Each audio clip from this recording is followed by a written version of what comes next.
और मेरे भाई क्या हाल चाल, कैसी हो बहन, क्या चल रहा है, कितना फोड़ रहे हो अपनी ज़िंदगी में? क्योंकि सबसे ज़्यादा मैटर वही करता है, सबसे ज़्यादा इंपॉर्टेंट चीज़ वही है कि तुम अपनी ज़िंदगी में कितना ज़्यादा फोड़ रहे हो अपने दिन के साथ।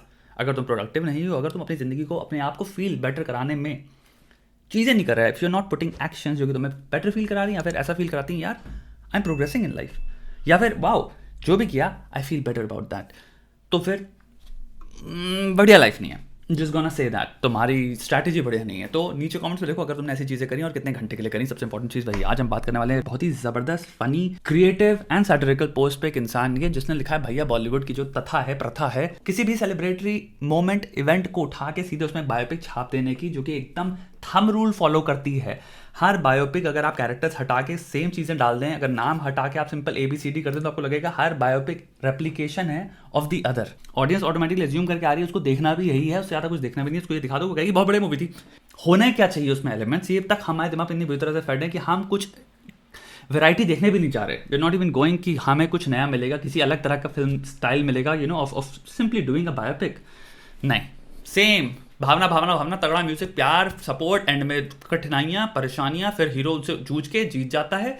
जोसेफ कैम्बल डिस्क्राइब्स इट तुम्हारा the monomyth. Basically mythical story होती क्या है हीरो की। एनीहू, सो तुम्हारी biopics somehow become monomyth. So biopics basically are very less about real life and much more about mythologies. And even mythologies when done right, जब सोच समझ के लिखी जाती हैं, जब एक आर्टिस्ट एक्चुअल में सोचता है, वो एक्चुअल में बहुत ज़्यादा मीनिंग से भरी होती हैं। उसमें बहुत ज़्यादा मीनिंग होता है, बहुत ज़्यादा नुआंस होता है, बहुत ज़्यादा ट्रेजेडीज होती हैं। इसलिए आपको ग्रीक ट्रेजेडी मिलेंगी और इतना ज़्यादा सबवर्जन भी है। एनीहू, इसलिए हमारे बॉलीवुड स्क्रिप्ट कैसे लिखी आती है? This is how you right a Bollywood script. तुम सिंपल पेपर पेन लेते हो, 2 दारू की बोतल लेते हो, क्योंकि तुम्हें कंप्लीटली किसी भी तरह से कोई ट्रेस नहीं छोड़ना अपने दिमाग में of any sense, common sense या फिर ऑब्जेक्टिविटी। तो वो रिमूव करने के लिए भैया तुम्हें कम से कम 2 या 3 पूरी कंप्लीट दारू की बोतलें पीनी पड़ती हैं ताकि तुम कंप्लीटली आउट हो जाओ। फिर पेन लो, पेपर लो, तुम बॉलीवुड स्क्रिप्ट 1 सेकंड में लिख दोगे। The name of this person is Maurya Mandal and let's just start, let's just jump into this. Here is a Neeraj Chopra biopic.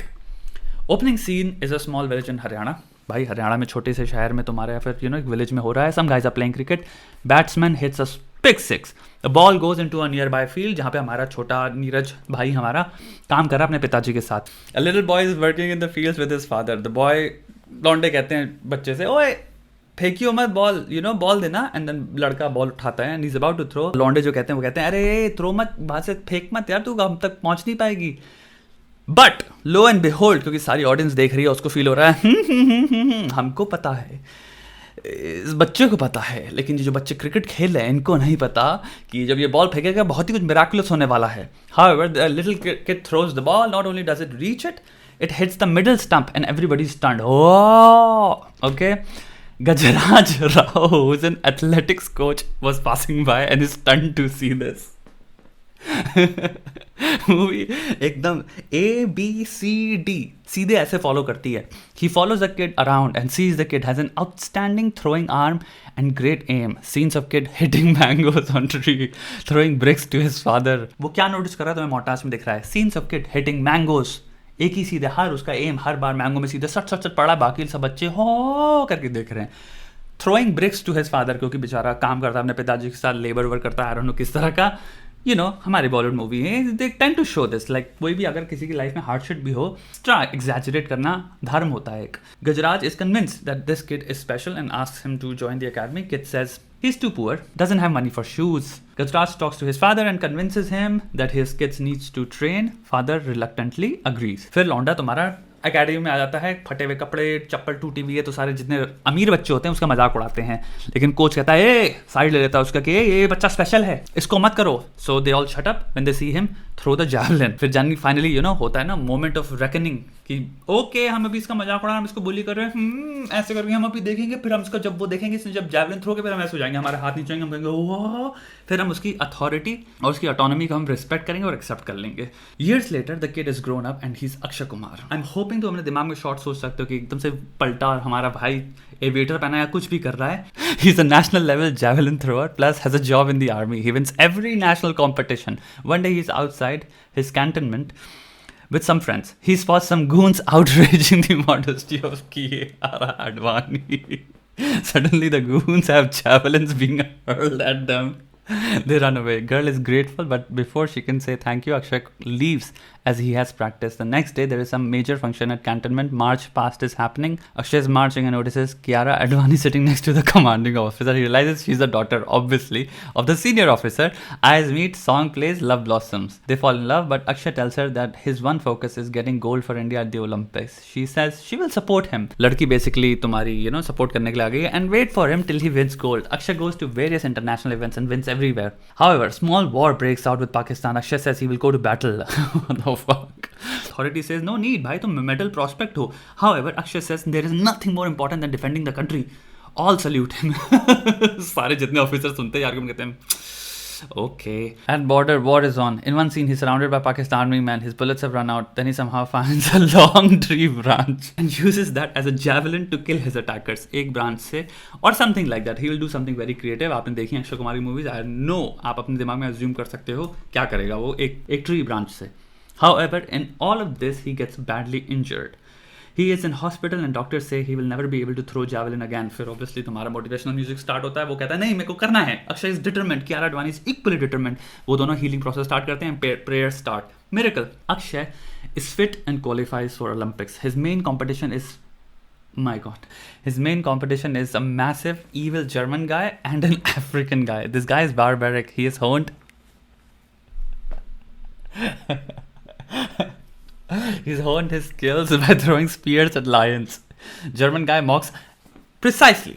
ये भी चीज़ मुझे ऐसा समझ नहीं आती कि भाई हम एक इंटरनेशनल कॉम्पिटिटिव स्पिरिट जो होती है, जो कि हम इतने एथलीट्स होते हैं उनमें हमेशा एक चीज़ ब्लैक एंड वाइट पेंट करना चाहते हैं कि तुम्हारा जो गोरे से हमारा कंपटीशन हो रहा है या फिर हमारे जिस भी बाहर के हो रहा है, they somehow fucking arseholes.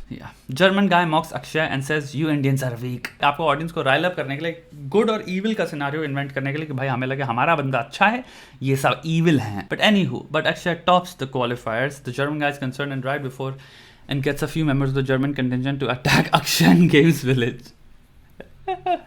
This include members of German judo and karate team, but Akshay fights them and shows off his martial arts skills. As Akshay has almost won the fight, the victorious Indian hockey team guys emerge and chase away the Germans with hockey sticks. Akshay is bruised and the Punjabi boys in the hockey team call him Paji and crack needless jokes. Seems all is well, but Akshay has informed his father's farm has caught fire. Of course, movie के and में तुम्हें दिखाना है कि जब वो उसका last competition, इसमें हम सबको पता है वो जीत गया, हमें उसमें एक नई एग्जिस्टिंग टेंशन या स्ट्रेसफुल स्ट्रेसर्स डालने हैं. He's broken. Day of the final arrives. Everyone is throwing well. Akshay misses the first couple of throws, obviously, as the burning farm plays on his mind. Day of the final arrives. Everyone is throwing well. Akshay messes up. However, his coach tells him, farm will come back. He almost died in battle. This is nothing. This is what your country needs. Back in village, everyone is praying. Obviously, सारा देश actual में तुम देखोगे, अगर movie बनाएंगे उसमें दिखाएंगे सब प्रे कर रहे हैं. Akshay is fourth before final throw. As he runs up, all members of Indian contingent stand up and shout, Bharat Mata ki! Akshay aces the throw, turns around and says, Jai! Everybody celebrates in stadium. German walks up to him and says he's sorry. Akshay is the real champion. India erupts in joy. Hockey boys are doing bhangra in stadium. Medals given. National anthems plays. All rise. The end. End credits play with Akshay Kumar and Kiara Advani dancing to Badshah's remix of Sona Kitna Sona Hai Tu Mera Hero Number 1. जिसको भी check करना है, लेकिन check out तुम्हारा Maurya model, this post. तुम लोग भी जानते हो, देयर इज सम फकिंग तुम्हारा राइटर ऑलरेडी बैठे हुए हैं, they have been employed and told कि भैया लिखो. बॉलीवुड उसको देखता है भाई एक अपॉर्चुनिटी है, बहुत तगड़ी तरह से 100 200 300 400 करोड़ पीट दो, और कुछ नहीं है उनके लिए. I don't think this has any sincerity, any passion project. एक होता है किसी चीज़ में आप रिसर्च करते हो और आप सालों लगा देते हो सिर्फ रिसर्च करने में, क्योंकि आप वो इंसान को एक्चुअल में ट्रूली समझना चाहते हो. There are film makers like that, जो जब स्क्रिप्ट लिखते हैं तो वो ऐसी रिसर्च करते हैं, उनको ये तक फीलिंग होती है, उनको पता होता है कि इस डेट पे वो इंसान क्या कर रहा था, उसकी दिन भर दिन मानसिक सिचुएशन क्या थी, वो क्या फील कर रहा था इस डेट में, क्या हुआ उसकी लाइफ में. इतना डीप जाके रिसर्च करते हैं, तब आप ट्रूली एक ट्रू वे में जस्टिस कर पाते हो कैरेक्टर को, उसकी स्टोरी को और उस पूरी मूवी को. क्योंकि फिर जब आप इस लेवल पे रिसर्च करते हो आपको पता चलता है वो इंसान की बहुत सारी और अदर साइड्स क्या थी। फिर आप एक बायोपिक बनाते हो, क्योंकि वो बायोपिक उस इंसान पे होती है। वो biopic fan pandering, nationalism pandering, insincere फालतू के ट्रोप्स डालना जिससे आपको बस देखने वालों को खुशी हो जाए और उनको लगे जो ABCD चीज़ें होनी चाहिए जो हर बायोपिक मूवी में होती हैं मोटिवेशनल, तुम्हारा गरीबी फिर ओवरकम करना, द मोनोमेथ जो जोसेफ कैम्बल बात कर रहा था उसकी। Biopic shouldn't be the hero's myth, it shouldn't be a monomyth, it should be real life, it should be different. But हम कुल मिला के बायोपिक के नाम पे मोनोमेथ बेचते हैं and it sells. I hope like this is a very very smart post, very accurate post. I think तभी ये वायरल भी जा रहा है क्योंकि हमें इतना खुशी मिलती है इस पैंडरिंग में, बिकॉज ऑब्वियसली आपको पैंडर कर रहे हैं कि हम कभी कभी ये भूल जाते हैं कि इससे बहुत बेटर प्रोडक्ट भी हो सकता है। वी फॉरगेट दैट राइट, कि ओ मे बी इससे बहुत गजब प्रोडक्ट था, इससे बहुत डीप स्टोरी थी, इससे बहुत बेटर स्टोरी हो सकती थी अगर हमने ये अलाउ किया होता कि नहीं अब ये नहीं देखना, थोड़ा सा आगे जाते हैं, थोड़ी सी डेप्थ में जाते हैं, थोड़ा सा बेटर इटरेशन देखना है। ये देख लिया 200 बार। ऑन द कॉन्ट्री जितने लोग भी हैं जिनके ऊपर बनाया गया है मूवी, मैं सच बताऊँ कभी अपना ओपन इंटरव्यू नहीं देंगे इस चीज़ के बारे में, but I am pretty sure they are very dissatisfied, they are very dissatisfied with these portrayals, because उनको भी पता ये मेरी लाइफ में हुआ ही नहीं, ऐसे तो सिचुएशन चल ही नहीं रही थी, ऐसे तो कुछ हुआ भी नहीं उस मोमेंट में जब ये हुआ था। They just probably are happy कि उनके नाम पे कुछ हो रहा है, वो देख रहे हैं कि हाँ ठीक है मेरे को ग्लोरिफिकेशन चला, और प्रॉब्ली अपने दिमाग में वो इस तरह का they make that pact with themselves कि ये मूवी है ठीक है, इसका रियलिटी से कुछ ज़्यादा होने वाला भी नहीं। आई एम प्रीटी श्योर वो ओपनली बात नहीं करने वाले कि कितनी इनएक्यूरेट और कितनी ज़्यादा इनजस्टिस या डिससर्विस कर रही है to their actual stories and to the characters around them. Pretty sure they are going to be people in India जो कि हो सकता है अपनी बायोपिक से खुल के बोलेंगे भी कि दिस वॉज गार्बेज। अमेरिका में तो ऑलरेडी हो चुका है, अमेरिका में there are plenty of people जिन्होंने अपनी बात करी कि दिस इज हाईली इनएक्यूरेट, ऐसा कुछ भी नहीं हुआ था, this is all fiction. May be serious cinema should, it's time, I don't know, I am so hopeful कि भाई सीरियस सिनेमा स्टार्ट होगा यार इस देश में at some point, just want to watch some fucking great cinema coming out of this country. That's it. I hope आपने video enjoy किया। The point of this channel is to make you think। जितने भी alternative perspectives किसी भी situation में हो सकता है मैं आपको दे पाऊँ वो मैं देने की कोशिश करता हूँ, और कई बार आपसे भी, लॉट ऑफ ओकेजन्स मुझे आपसे भी मिलते हैं, इन कमेंट सेक्शन में पढ़ता हूँ, मुझे काफ़ी बढ़िया पर्सपेक्टिव्स आपसे भी मिलते हैं। So this is the exchange that we go through in this channel. Subscribe करो, एंजॉय करो, काम करो, अपनी ज़िंदगी जियो दोस्त।